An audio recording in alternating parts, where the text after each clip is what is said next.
podcast is live, and today I'm really happy because for the first time we actually have a very special person today here in the studio.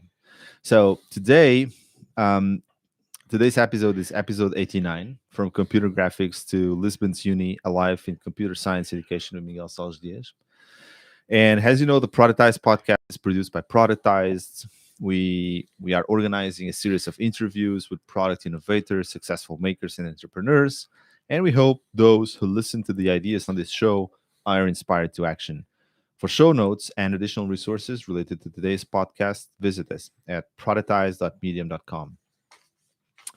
So, this is the 89th episode of the Productized podcast, and this is also a super episode because it's going to be a little bit longer than usual. And, our mission is to inspire people to impactful action. And my name is André Marquet. I'm your host. Today I'm talking with Miguel Sales Dias, who has over 30 years of experience with more than 10 in the industry, leading research and development and business development.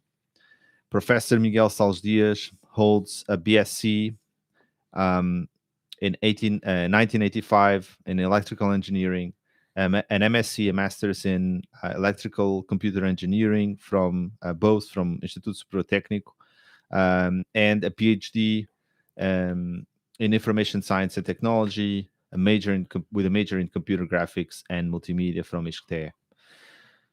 He's also an associate professor with habilitation, teaching and conducting research in computer graphics, virtual and augmented reality, ambient assisted living, human computer interaction, design thinking, and operating systems. He was an invited associate professor at Nova IMS, teaching human computer interaction in the information systems degree. He is the author of one patent, author and co-author or editor of 15 scientific books or journal editions, 17 indexed journal papers, 38 indexed book chapters, and 171 other publications, workshops, or keynotes in international conferences. Since 1992, Miguel participated in numerous international R&D projects and is also an accomplished R&D funding expert, having raised over 12 million euros for several research projects. He obtained 7 scientific prizes, is a member of the ACM CGraph, Eurographics ISCA, and IEEE editorial boards of several journals, several IPCs of national and international conferences in computer graphics, virtual and augmented reality, speech, accessibility, and ambient assisted living. Past president of Adeti, ISCTE, UL's R&D Center, Miguel is a founder of Big Citizen, a cloud service provider of home telehealth, and business developer at Indicio Solutions, a B2B cloud service provider of spoken communication, data communication intelligence, and big data analytics.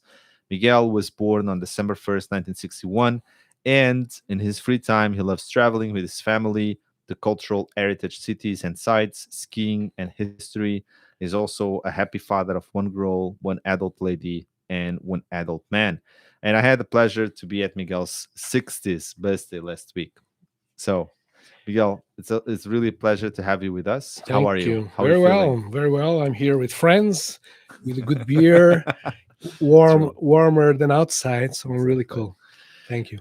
Okay, so let's dive in. So, how uh, you know are you I guess you're a geek in computer science. So what is your industry in this sorry, what is your interest in this industry? And I'm really curious at what age you become industry interested in this field, Hmm. and how anyone in your youth influenced you going in this path.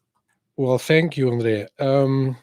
I came from a family of engineers, right? Okay, so you're telling me So your yeah, father was an my engineer. electrotechnical, and my mother chemistry, Oh, really? right? And so and additionally, I got for some reason fond of physics and maths, so that helped a bit. However, I was also interested in geography and history, and a bit of economy. So at some point, I had some doubts of going like through more social sciences or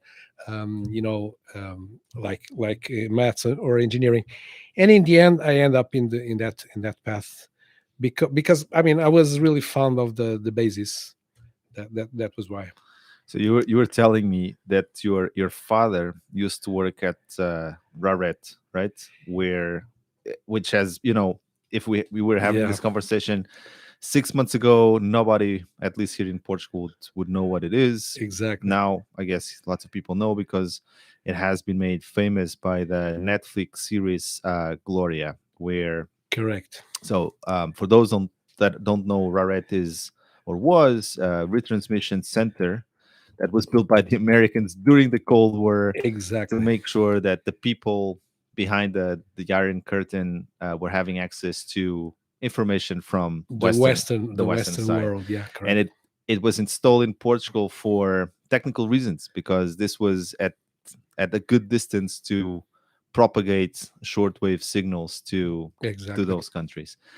Um, and your father had the exact same profession that the hero of the series Correct. has, right? So He yeah, was my father an engineer was there. yeah, my father actually was one of the top students in his course. Like yeah, the top two or top three. So he was also an electrical engineer. Exactly. And so on telecommunications. Cool. And so yeah, at some point he got that position on the team that designed and installed the transmission systems that we see in the movie. And so actually the job of my father was around in the same environment as the hero, and he was living in one of those type of homes. Great. Yeah, but 10 years before. 10 years before, Yeah. and So I with no connections to the Communist Party. not that I know of. No, Okay, is your father still alive? no, he passed Okay, away. you cannot ask him. No. All right. So, looking back, would you change anything in your decision? Did you ever consider any other career paths? I mean, you have had a very eclectic career at the end, right? You have done lots of things, but Yeah, well, when I joined Technico, I mean, I was really convinced that that was the the trend. Although during the course, I remember that we had also in the last year some management and economy courses right. where I realized well, maybe it would be a good idea to have like an MBA or looking into the business side of things. Mhm. Those were the Which days back in the 80s, right? exactly, because there was this notion that at some point, engineering and management could touch at some point. Hmm. But yeah, You ended up not going well, that way. not really, but in fact, at some point, I was also a board member of the Portuguese Energy Agency, which is a couple years ago. I did a mandate there, which is actually a management position, and the institution is like hybrid. And so I ended up doing an executive program in Católica, which was really good. Oh, really? I didn't know Yeah, that. in 2019, I did one, which was super. And Which one, by the way? the PAJ, the program, advanced program for executive. Nice, Yeah, nice. yeah. Okay, so So speaking about programs, you are actually a professor in the Department of Sciences and Information Technology at correct. ISCTE, which Yeah, is also my alma mater. yeah. How do you enjoy working as a professor at university? So in my path, I started in university early, 87, and then I did all my career until 2005 there. Then I joined Microsoft for 11 years, and then Yeah. the Portuguese agency for 12 years. Hmm. So I got back to the university 1 year ago. Yeah. And I'm really having fun because I mean, currently I'm doing lecturing in the first years, so students of the first year and of masters and PhD. So I get different perspectives, different crowds, and it's nice. I think after some years with the career, we should look into the youngsters with the different view, Yeah, looking at their paths that are just about to start, and also by the end when they are like in doing their master or PhD thesis. So absolutely. I'm having fun. All right. Good. So, did you used to bring work home and teach your own children computer science as well? Well, I mean, I tried, Okay. but not probably with much success. But mind you, that in any case, my elder decided to go at some point to the engineering path. So he's now a data scientist. Where at some in his path, he wanted to be first a cook, and then a kickboxing professional, and so now he's a data scientist. So I think I might have had some influence there, Okay. And how have which is you good. been able to juggle between parenting and such a professional, challenging career? Would you have done anything different? Well, yeah, I mean there were various challenges, especially in my 11 years at Microsoft, where so I was heading a remote development center in Europe, based in Lisbon, but also with offices in Porto and some other countries in Europe. And it turns out that I had projects with Beijing, 8 hours apart. So at some point, I had meetings at 10 o'clock with Beijing, and with meetings with Redmond and Bellevue started at 4 o'clock and lasted until 8, and that was sustained during 11 years. So I I I recognized that it was some hours out of the contact with the family that had some impact. But would you have done it differently in retrospective? Well, I could, yeah, maybe I could have done more, American, because I had meetings with the U.S. from 4 o'clock until 8, 9 every day, and so I might have had those at home Mhm. at some point, probably. Like everyone That's is like doing what you're doing. Yeah, nowadays. yeah, but I was very used to online meetings for many years. Of course, that was. Of course. So, still on a personal note, are you excited about the upcoming ski season? Any plans yet? Yeah, so skis is a big passion. The thing of this pandemic situation didn't help much. I've been yeah. So historically, some of my friends and me went to like places like Sierra Nevada or the Pyrenees, sometimes the Alps. So Sierra Nevada was really very common. But we'll see. I will see how it goes. Maybe to the Pyrenees. We'll see. All right. So, I know that you are also an history geek. You read lots about history. I like history. So, which historical period are you most interested in and why? Yeah, well, that's interesting. So I like especially Portuguese history. Hmm, Okay, and I find some periods that are interesting. For example, the Restoration period.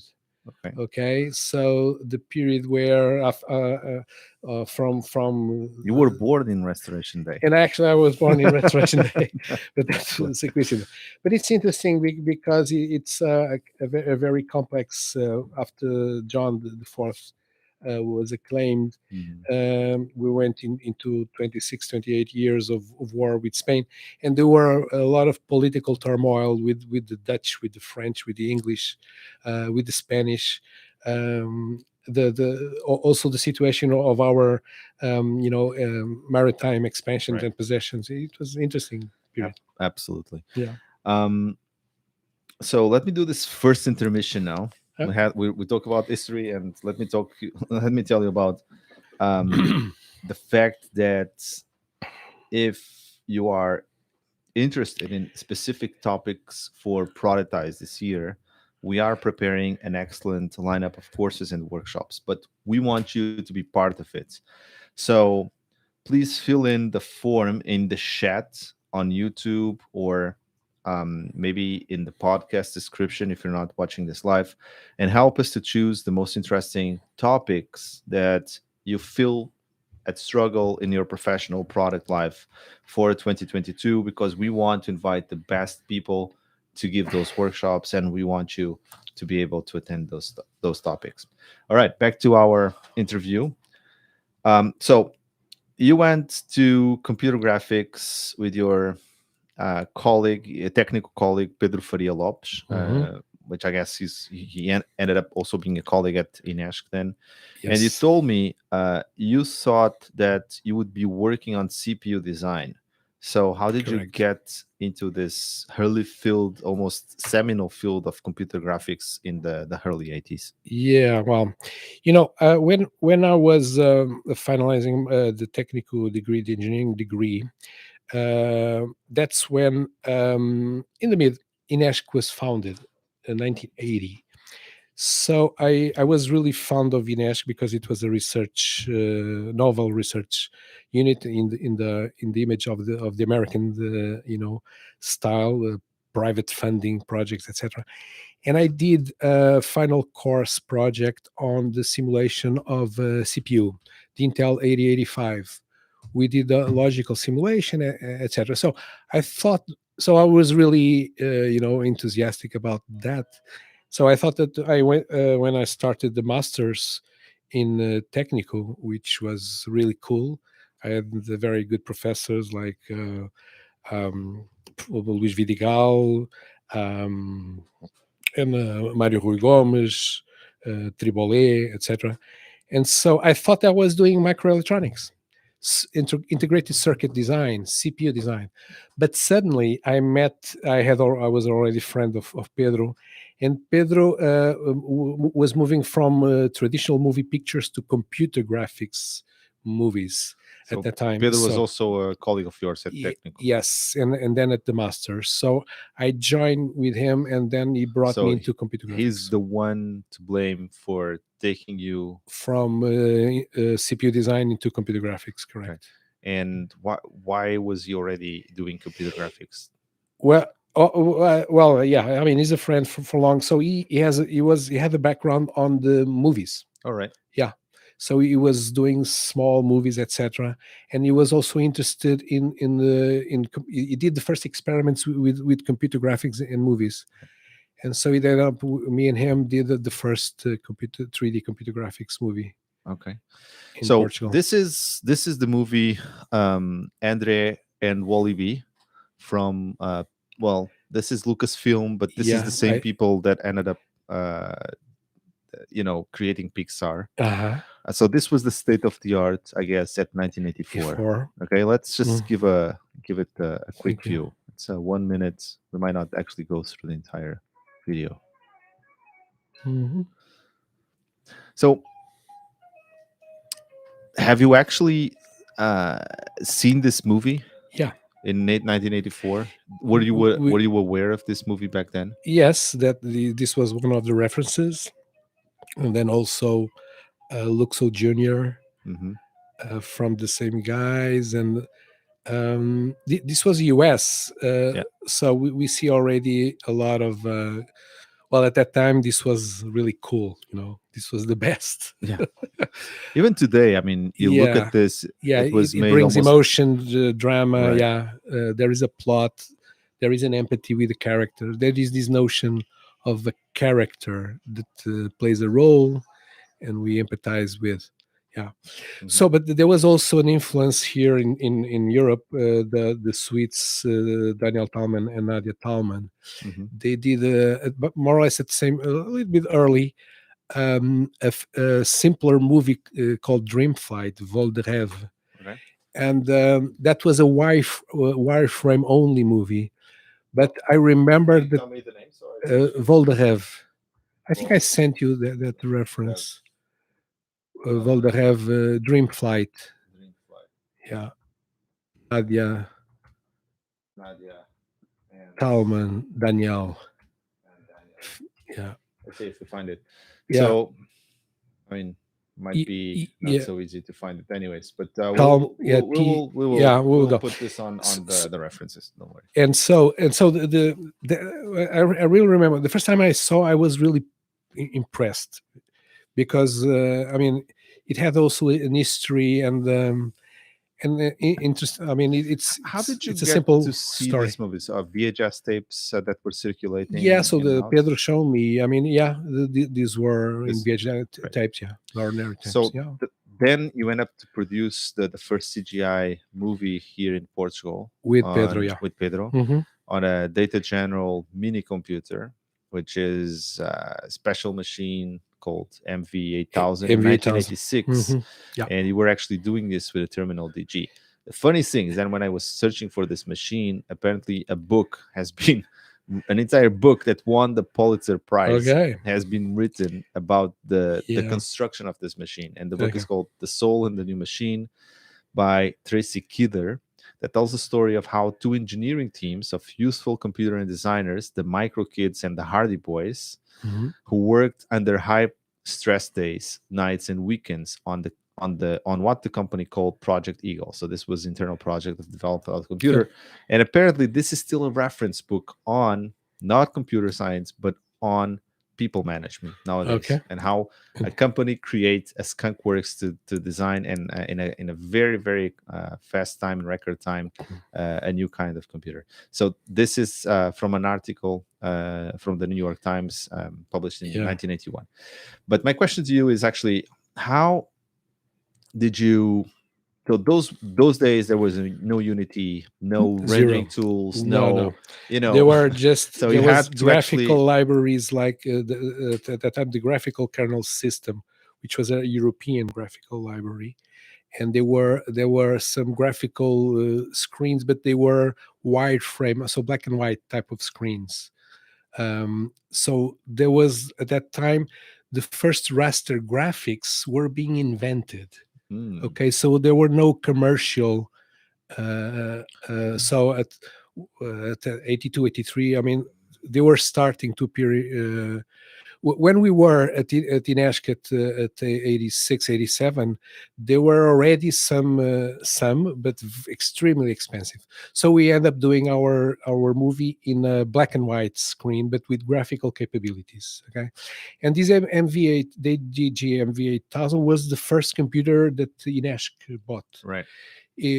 So those super minis were then adopted by the academia, then digital equipment at the VAX, VMS, etc. So it's of the same family. So yeah, we developed there was a team, a computer graphics team at INESC. I joined, and there was a graphic package called Solon for the MV 8000, and we did the computer animation part. Okay, in the first experimental So movie. you did the animation, but more than that, you also did the 3D rendering libraries So, in there were not just me. So there was a team, and so we contributed to that rendering with the animation part. Okay, but it was wireframe. So, um, and then yeah, we started with the animation all right. activity there. And I believe that you had a very funny weekend searching for VHS copies of some of the Yes. clips and those early, Hmm. videos. Last weekend. Um, and that was the state of the art, at least here in Portugal. So the video that I have here is not exactly, it's more of a mashup video, which is the 10 years, That was in 1980, right. and this 1990. Right, but this ended up being a collection of several, several No, animations that you have. no, you're showing the full movie.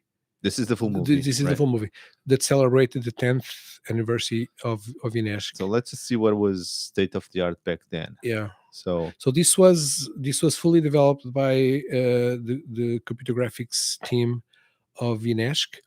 I was not directly involved in this movie, but this was directed by Pedro, and we will see him just now in our right hand side. So these are images of Ines. mhm, So here he goes. That's that guy that appeared mhm. in the right. Okay, and so these are landmarks of Ines projects back then, the 10 first years. All right. Okay, So and so this was a mixture of software that was available and software that was developed there. very well. So in 1990, which is when this video came out. Hmm. You were, I'm just going to let it play if people want to see. Yeah, You were collaborating with NESC in the Computer Animation Research Lab, which was exactly. headed by Pedro Faria Hmm. Lopes, where Correct. he and the team produced this video. So, do you want to tell us more about how that experience went through and how that led to your PhD thesis? And by the way, Mm. who was your supervisor? So my supervisor was um, José Manuel Rebordão. He's a physics. He's a full professor at Yeah. the Faculdade de Ciências. His expertise in opticals and laser, Hmm. and so he was my master's and PhD supervisor. So supervising computer graphics. Okay, So, how did you go from optics and lasers to to computer graphics? computer graphics.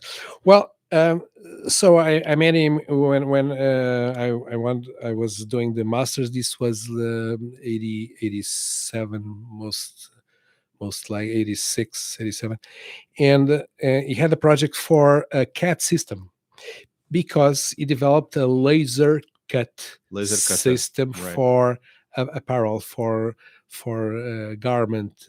Okay, and so we needed a CAD system to drive the laser cut. So that was my job. So in my master thesis, I developed a full CAD system with two subsystems to do the pattern design and to drive the cutting of the patterns in the laser cutting machine, which I did.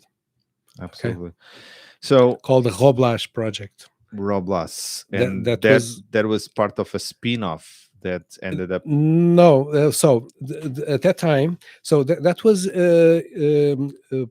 Roberto was a researcher at Lineti. Mhm. Okay, so I was also working with Lineti at that time.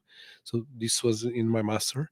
This was actually before I went into the NESC group. And so at that time in my master there was a second project doing also a CAD system for apparel from INESC that Mhm. ended up now developed further as a product. And today there is a company called Mind that has technology that evolved from that work. So startup spin-offs at the time were still not so common, but one of these projects, I guess that one Mhm. specifically ended up being transformed into a CAD system for textile Yeah. and later Mhm. for shoe design as Correct. well, Mhm. manufacturing, Mhm. and that eventually led to the creation of Mine, which is a Correct. company which is, by the way, still around today. If you Yeah. want to check out. Um, so was was nowadays kids, they are much more inclined to understand startup opportunities out of Right. research and development. um, was this something crossing your mind? Well, not much at that time, to be honest. When I did my master's, the conclusion it went well. I mean, it was a nice system. There were some publications. EFASEC was the builder, had an interest in building the infrastructure, and it was a sponsor of my work. But it didn't evolve into a product. And so I realized so that maybe and with the influence of Robertão, maybe the good thing would be to go into the 3D world, because there was also the problem of the 3D design of clothing and the 3D mechanical deformation, which was a research topic at that time, on early 90s. So we see today all those Hollywood movies with virtual you know Fabric characters and dressed, right. right? So that technology was developed during the 90s. I was also a part of that effort. So there was a direct relation between my master topic and my PhD topic. Right. So you decided to continue your Research. studies and Yeah. research, and Hmm. you ended up co-founding Adeti. I guess in 1989 you became the vice president and Correct. founding member of Adeti. By the way, Exactly. Adeti stands for Association for the Development of Telecommunications and Computer Techniques, which Yes. was an associated R&D center of ISCTE, the brainchild of Professor Augusto Albuquerque. Correct. Right. Um, how did Adeti came through? Yeah. Well, So when I in '87 I got a position as an assistant lecturer at ISCTE, and then I ended up some years after my master's. I was a lecturer, Professor Augusto Albuquerque created that team, uh, and he designed a strategy where after our thesis he would like us to develop our research careers at ISCTE. So I thought, why not? I mean, I think that I accept that challenge, and I decided to leave NESC and create have some effort in the creating some research lab with the experience I got from INESC. And so for that, of course, we were in the need of funding and teams. So I started writing proposals in the European Union, because in '86, remember, we joined the European Union. And so I got my first European project by 1993. And with that, I founded a research lab on computer graphics at ISCTE, at Adeti. And the money came through. Yes, yes, we started to get some And traction. yeah, Correct. so one of the things that you told me the other day was that you guys were also at the forefront of the very first internet connections here in Portugal, with the first Broadband, broadband, yeah, with specifically with a project which was the Trans-European Networks, which correct. was IP on top of ATM. Hmm. So those were the days of True. the Netheads versus the Bellheads. Yes. And I'm a telecom guy, but Mm. it has been quite a few many years Yeah. since I was studying ATM, and definitely ATM is not as popular as it was back in those days. Then I just went through my notes, and I found this very interesting Wired magazine article about ATM technology, and just have this excerpt here, which I think you guys will find useful, because I think I've learned more about ATM in this article than I did in my course. Yes. Now, maybe I'm not being so nice, but for the first time, I got it. Mhm. Netheads versus Bellheads. Opposed to the Bellheads are the Netheads, the young Turks who connected the world's computers to form the internet. These engineers see the telecom industry as one more relic that will be overturned by the march of digital computing.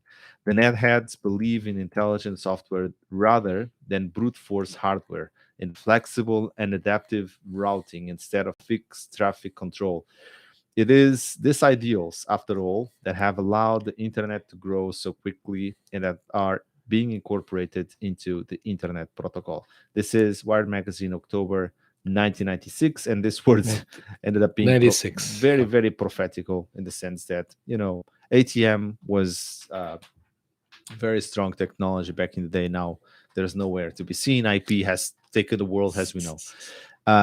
So you also bought some of the very first silicon graphic workstations here in Portugal Well, for Adeti, yeah. for the So first lab, right? yeah. So INESC was the first, of course, and then INESC bought the yes, first stations. Okay. yes, and then when I was there in the 89, 90, 91, and then in 93 I started my own lab with a lot of silicon graphics at ISCTE.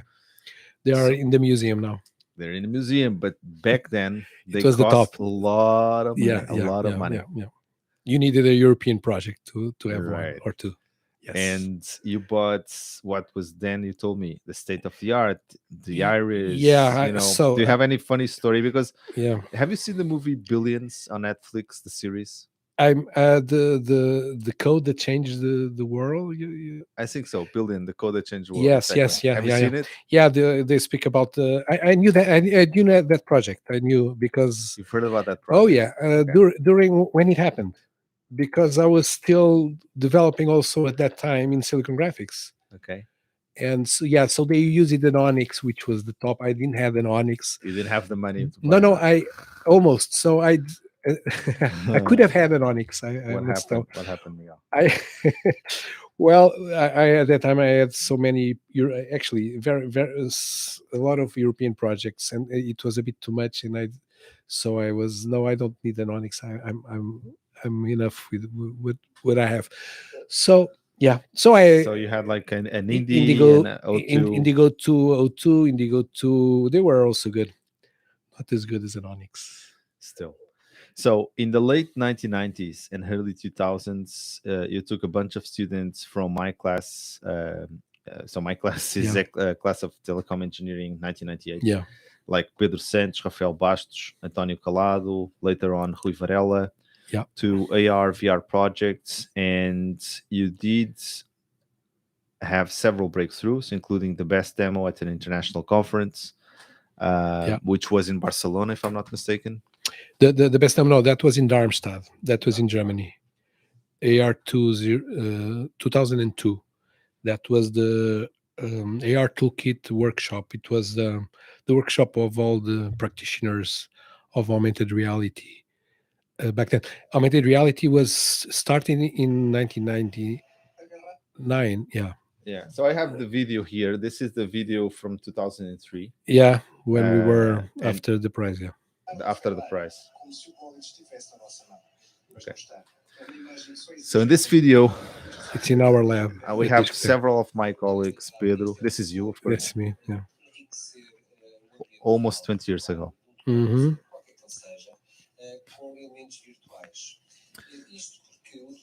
This is Pedro This is Pedro. and Picos, Rui Monteiro.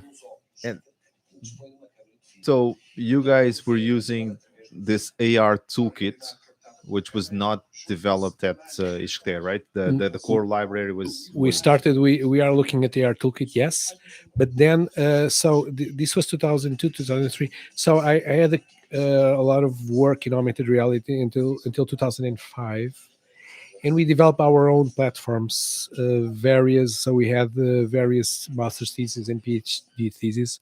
For example, Rafael Bastos did right. his PhD thesis in a novel texture tracking system, and so we had our own technology, all based in graphical processing, computer vision, in C++, and yeah. So we were in the front run. Miguel, in another universe, a parallel universe to this, you had a startup called Magic Reality, Yeah, which is the name of the Proto Company that never made it into startup level here, at least correct. So in this one. no, So, do you think universities like this entrepreneurial attitude, most specifically from professors, still?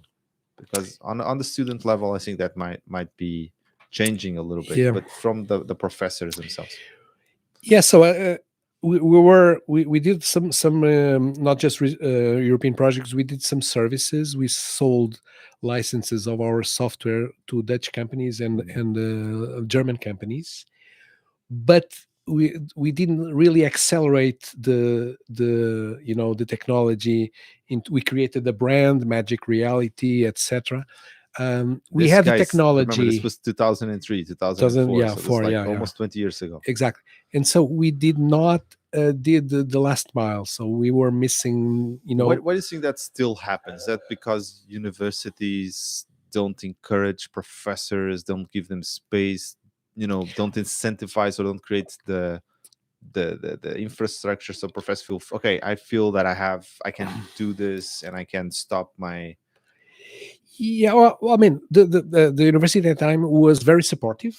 Okay, but there was a lack of, I would say, know-how know-how know-how on inside the productizing. I think that's because we had the context, really. I mean, there was the market need was there. It was emerging.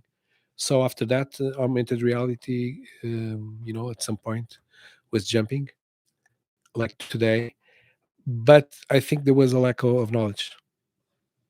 All right. So in 2005, you ended up being invited to join Microsoft because they wanted to have an R&D center to do languages in Europe.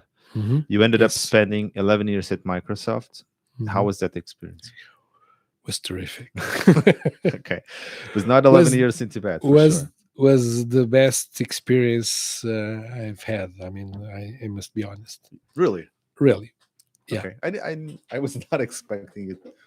it was the. I've so with my agreement with Microsoft, I could continue with the academia connection, and actually, I was an invited professor until 2012, and so I was still doing computer graphics, and so I could have a little bit of both worlds. But then I met the corporate world where we have, different structure, different critical mass, more impact. So we were developing teams. So we were a part of the speech group, and we were developing components of Microsoft products that went into the market. So the global market. So we were Yeah. not doing. So we were, for example, we had a project at some point where we developed 12 European languages and some variations, including the European Portuguese and Brazilian Portuguese in the speech synthesis and speech recognition for Microsoft Okay. products. So for people that don't know the difference, speech synthesis is Text to speech, so from written text to pronunciation of a synthetic voice. right. Okay, so we write phrases, and a synthetic voice pronounces those phrases with the correct sounds. Okay, that's speech synthesis. And then speech recognition is from the spoken form of the language into the written form of the language. Okay, So that's what people have on their phones nowadays. correct. Microsoft kind of killed their phone project early on. I don't know, The maybe. operating system that was, Yeah. 2010, 9, 10, probably So 11. it now seems that Microsoft arguably was at the top of natural speech recognition and generation back then. Yes, it So was. it now seems that Google and Apple with Siri take the lead, mostly because of the fact that they still have mobile integration, and mobile is really the place where voice still has huge impact. People are on the go, they don't have a way to kind of input their data, so they say, hey Siri, why don't you do this or that. Yeah. So hopefully Siri hasn't listened. She did. Okay. Okay, well, that's how good or how Mhm. bad it still works. So what happened here Well, I was in your perspective, I was a of course? director, right? I was not the designing the corporate strategy, but my interpretation was that at some point, as you said, the biggest scenario for speech is mobility. Okay, you speak to a phone, or you receive some voice. You communicate via the phone, so it's not so evident that you would do that to a desktop, or even a tablet. Only for accessibility, it's very needed. So, and then Windows Phone was gone because the penetration in the American market was very low, Very low. and that's why. So Microsoft does not, still doesn't Yeah. support, They products. don't want to be in second place, right? Never. They're- And that's why. And so that impacted my group as in my reflection. Okay, I never spoke with the vice president about this, but it was a vice president that decided to stop the European speech operation, um, and turned it into China and America, where 10 years before I did the opposite, right? So I was delocalizing the speech development from China and America regarding European language to Europe. right. So they decided the opposite for that, probably. So for Mhm. just corporate And decisions. why did they decide to, you know, well, actually, before that, being an outsider, you were telling me about the power of being an outsider because you came from Totally computer computer graphics, graphics and you augmented had reality, no research, virtual published reality, research in zero. voice and recognition. So how was that actually a good thing for you? Yeah, it. And don't you think that often in scientific research you still tend to work very much in self-contained silos? So people doing research in X, they will go with people in research in X, Right. and this cross pollination would actually be beneficial if you allow different Yeah. people, different areas to research on others. Yeah, I do believe it. And actually, in ISCTE, we find that because we are a social science university with technology, Right. right? So we have sociology, social psychology, Hmm. we have the technology, engineering, architecture, management. So we have this culture, and so I had a bit that culture too, Hmm. mind you. So, in fact, when I joined Microsoft, I was a computer graphics person, and I had to liaise with computational linguistics and linguistics in one hand, and speech scientists in the other hand. And there was a tension back then at that time. Between those two Oh yeah, communities. so there was even some sayings. Some speech scientists who would say that on the speech technology, whenever they fire the linguist, the The speech quality recognition improves. accuracy improved 10%. Okay. Okay, so Yeah. that was this type, but it was a bit of a joke. But Right. there was some tension, so I was there in the between, and I was able to speak with both sides Right. and created a team. My team at Microsoft, in the end, we were like 35, and we had software engineers and computational linguists. And one of the computational linguists that you hired was Daniela Braga, Daniela Braga was right? leading, was not just one, was And leading the computational linguistic right. teams And in at Microsoft. 2008, you hired them, and Yeah. of course, she eventually went on to become the founder of Define AI, Yes. Very and very successful. successful company. Mhm. Probably our next unicorn. Let's hope so. So so while she was doing her PhD, and she was doing linguistics, do you Yeah. remember interviewing with such a strong personality Oh like yeah, Daniela? of course. Okay. You know Daniela too. Yeah, I do. So yeah. Not So very well. right. So since I was a neutral, so I needed to meet the community. So I went into, there was Linguateca, which were the yearly event.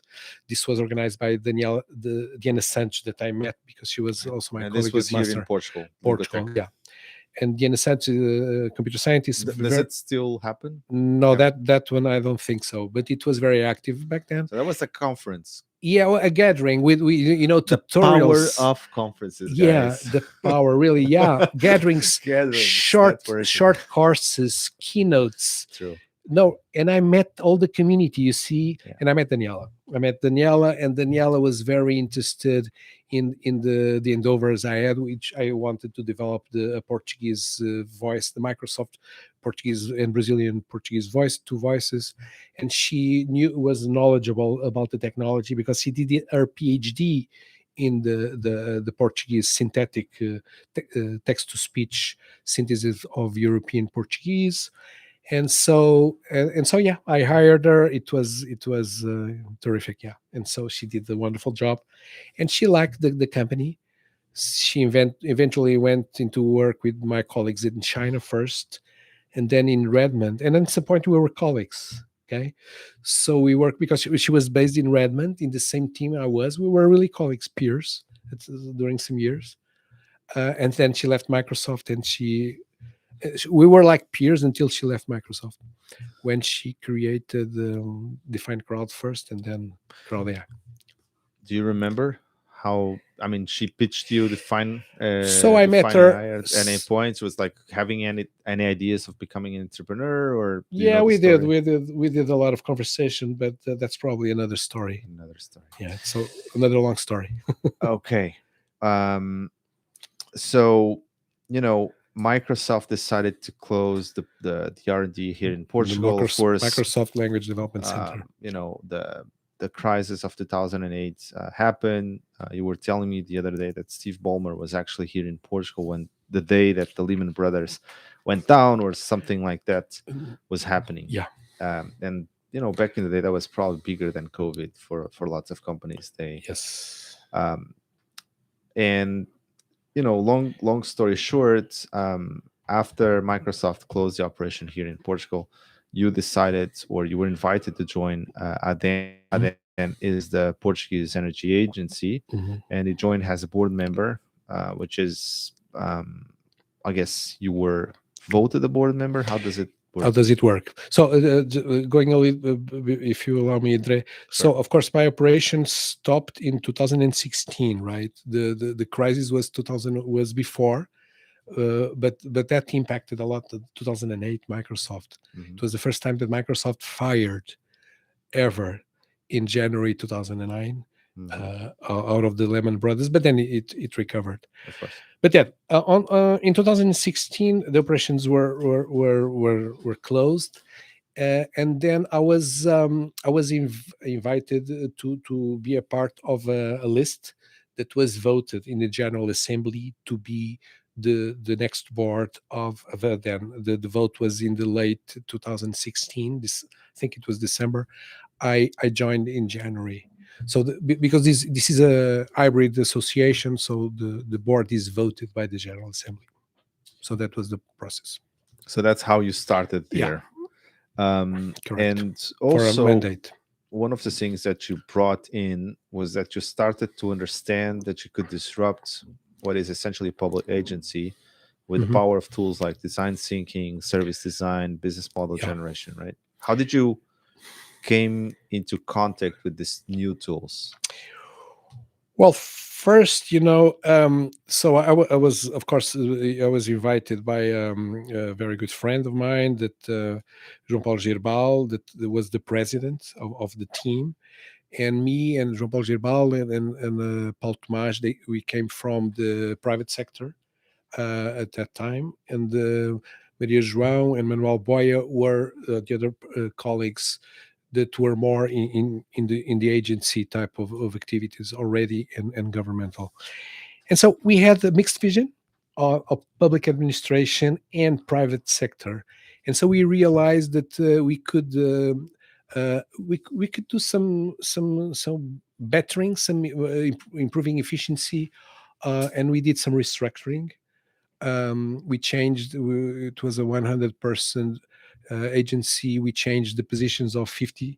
Half of the persons changed, moved, and one of the restriction was in the direction of creating an innovation group, an incubation group, and an operations group. So we were doing a pipeline where we were thinking of the innovations of to mid to long term that the operations would put into the society, because the agency operates some public services.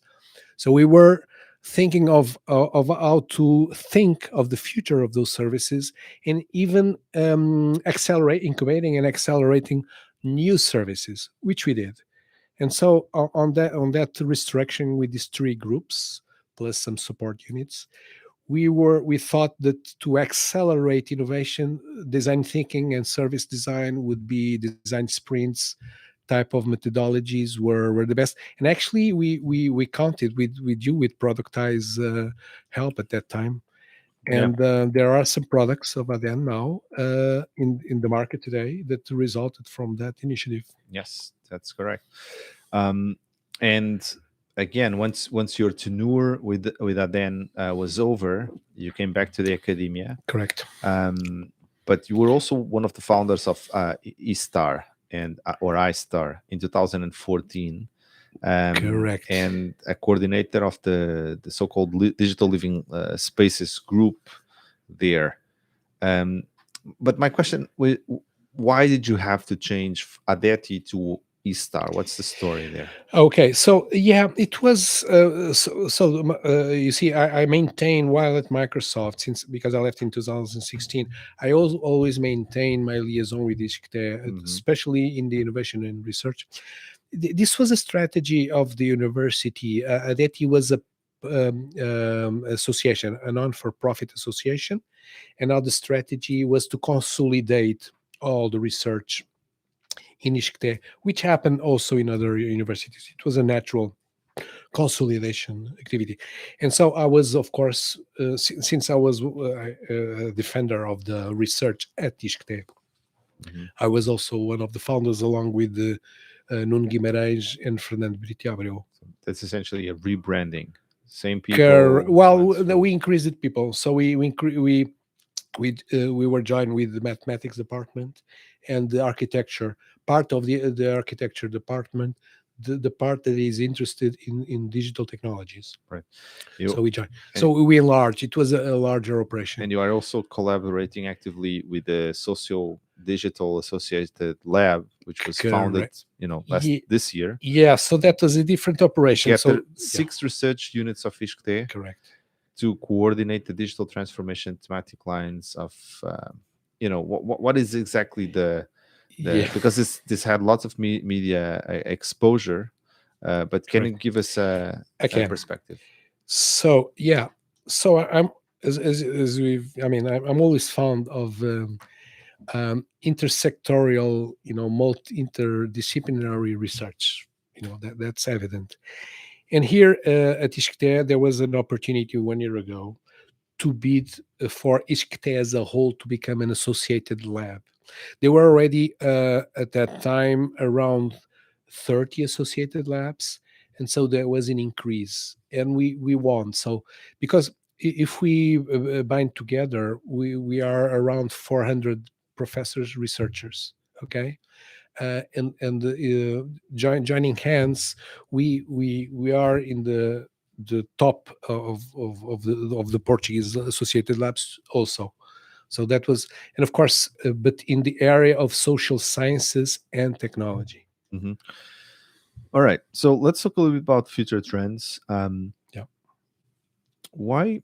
So you were telling me the other day that it is becoming rather difficult to do research in computer graphics at university, Hmm. because in many universities they start teaching C++ Yes. dash OpenGL, or some of these graphic libraries that are using rather low level dash high level languages, Right.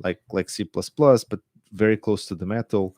What do you think universities can do about this? Well, I'm speaking especially of the ISCTE case. I mean, we still have very good practices in other universities like Technical, but at ISCTE, no, yeah, there was in my opinion, a step back in the good strategy. I think the baseline for computer graphics and the basic libraries, and including C++ programming, is a must if you want to be competing in the research, in the world research at the highest level. So we will probably we will evolve in that direction. Mhm. Okay. What are your research topics nowadays? Well, so my students currently are students. Mind you that with my experience in Microsoft, I was doing a lot of data science, data collection, data annotation. So I have students now in the data science area, and working closely with some colleagues, for example, João Carlos Ferreira, that with whom I share various master students and PhD students also. Yeah, so there is this new trend of data science, and I'm following the wave too. Data science. And do you think that Correct. students, young people today have a passion um, for science? Is data science something which is specifically data science, something that is attractive to them? Is it easy to capture students to this topic of? Well, we have had very good experience. So ISCTE started, this is the third year of our degree in data science, the first in Portugal. And So it's actually a degree it's a degree. So it's the first in Portugal. along with computer Three, science and oh yeah, telecommunications. It's a but degree. it's not an engineering degree. It's a data science degree. Right, Okay. data science. So We it's have a data science degree. And this is the final year. we And should we we are should putting put the into the link. We're market. going to put the link also Yeah. on. And so this was an innovation, of course, in Portugal. Mhm. Okay. That was And followed it's by some other being universities. successful. It is. It is. We are. So we got a lot of students, and now they are excited because they are going to do their first project with companies, and one will be for sure defined AI that we spoke of. I already spoke with João Freitas about this, the Mhm. CTO. And so, yeah, I mean, we are really, because before us there was data science as a postgrad or a master's. This was the first degree. Okay. S- Yeah, and it looks awesome. I didn't actually know about that. I'm going okay. to have a look. So tell me about your recent visit to École 42 here in Lisbon, which was at the Portuguese franchise, which was launched by Professor Pedro Santa Clara. Yes. Why did you go there? And do you think that is the future of education? So no professors, mostly peer reviewed and so on. Yeah, so maybe we could tell the people that are hearing us which is Yeah. this, What because is a call current? yeah, Do you want to yeah, do it? I could do Okay. it. Yeah, so École 42, 42 school is a different approach to currently teaching code. Okay, it's a program that lasts 3 years, but it has a first 3 months period of eligibility for the program. For us to have an idea, so in Portugal, it started last year with 2,000 applications, It's crazy. reaching to 300 students currently And I enrolled. actually had a lunch today with a friend that is employing someone that Yeah. is just coming out of a call current just with 1 year, Yeah, just so first it's year. in the mean. Yeah, I know. Yeah. So they actually incentivize people to go work as soon as they can, if I understand right. And he Yeah. was telling me this guy is great. This guy is like Yes. one of my best. He plays only Yeah. 19 years old, but this This guy is is great. interesting because I mean, it's a totally different. It's a disruption, really. I mean, But are you a believer? Because I if mean, you are, then I your job is at stake, at least it your is at stake. professor job. Well, yeah. I mean, we need to rethink about this education. We need to look at these experiences, and it's we should, because they really are an interesting example of a different way. Because yeah, the students have a good platform, and they it's a kind of a game where they engage in the challenges which are project based, singular or in groups. And in fact, as Pedro Santa Clara was telling me, they learn how to learn over there. The But evaluation don't is a peer don't they reviewed learn how to learn at the data science course that you're giving at ISCTE? also, but here too. So that's the thing. I mean, this is something to look at because it works too. It's not that the other methodologies don't work, Right. but mind you, there are some differences here. We are funneling from to 20,000 to 300, whereas in the public system it's different. The scenario, it's not exactly the same. It's not. But It's but but it's an interesting project based, peer review yeah, and based teaching. it's probably good to have diversity of models as well, right? Exactly. Yeah. Yeah. Um, so going back to human computer interaction Yeah. are and virtual reality, which has been your thing for many, many Yes. years, and you were doing virtual reality back in the 90s, Yes. when it Hmm. was cool, then it stopped be cool, and now it's cool again. So Exactly. Yeah. are you bullish into the whole metaverse bandwagon? Yeah. Well, I'm more of a believer of augmented reality, to be honest, than virtual reality. Okay, I believe that we prefer, myself, we prefer real settings that are enhanced than going into purely virtual settings. That's for start. Although, however, I see some benefits, because sometimes there are scenarios where it would be nice to have purely synthetic, and the technology is improving. Yes, and it's also very popular, and you can have it in a smartphone. Everybody has a smartphone. Right. Well, But I'm more into the augmented reality believer than virtual reality but believer. do you see the scenarios with augmented reality that we have right now Y- working already? I mean, y- people have been using it for not so useful stuff like Pokemon Go and stuff like that. So it's not like, oh, what are you using? Oh, I'm using my yeah. augmented Why reality to do I something believe. which is really useful to my life, like you are using Okay. Google Sheets or Mm. whatever it is. I think there are nice scenarios in the teaching learning, the learning teaching. Sorry, because you could have more flexible scenarios to teach, all kinds of stuff, where it will be nice to have a mixture of real and virtual settings.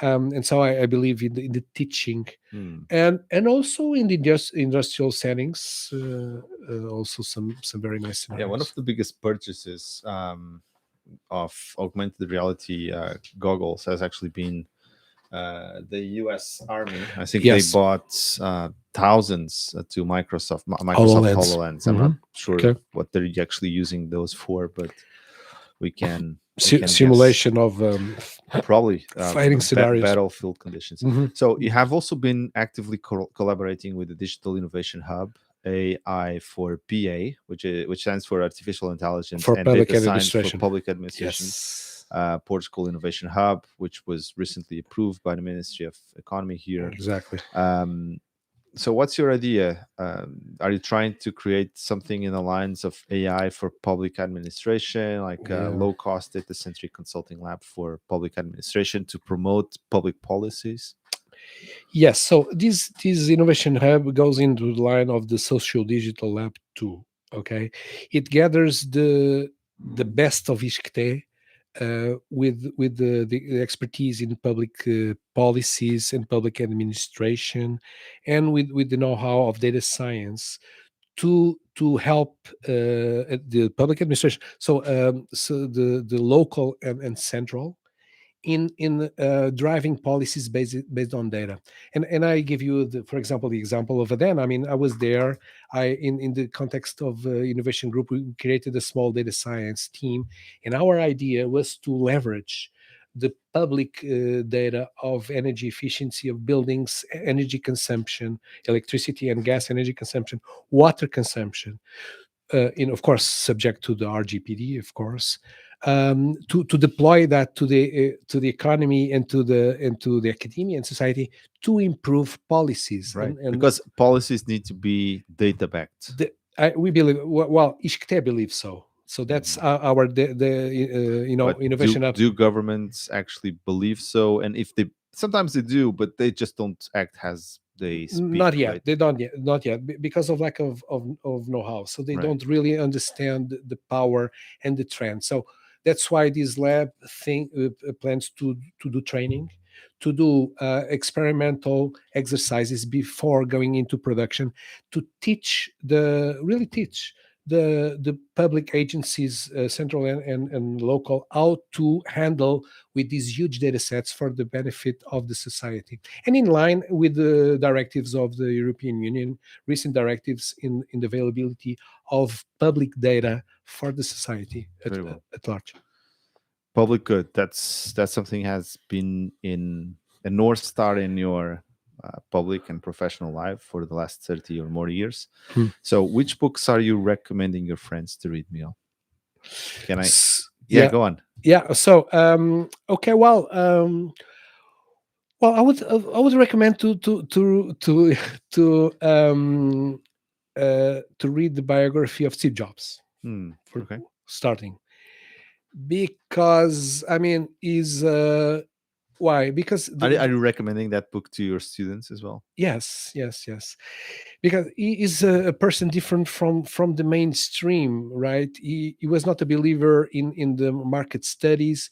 He had his instinct, his guts, his strong beliefs, and he was stuck into that, and it worked. He created various industries, and they all worked. So it's an extremely good example how to go beyond yourself. And so he had this notion of reality distortion field, which is interesting, where he believes that oneself, everybody can exceed him or herself.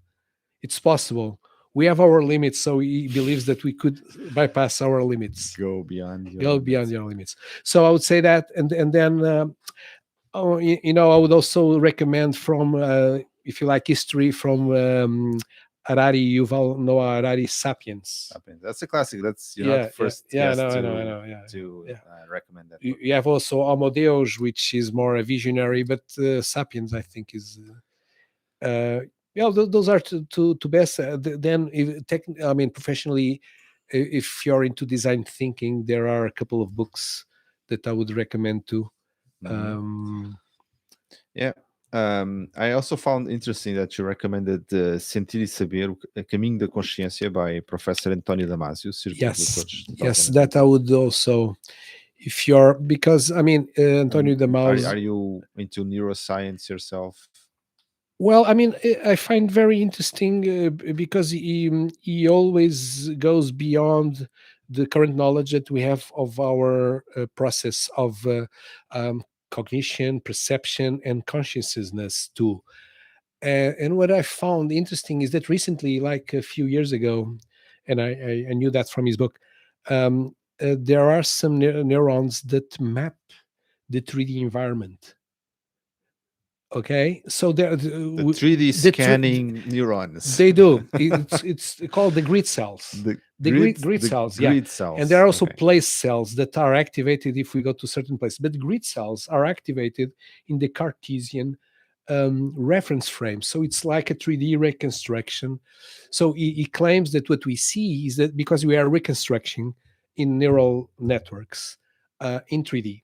So and things like that. I mean, you should read the book. I should definitely read the book. You should. We strongly recommend you do as well. Yeah. Miguel, I think this was a great conversation. It was great having you with us. Okay, thank you.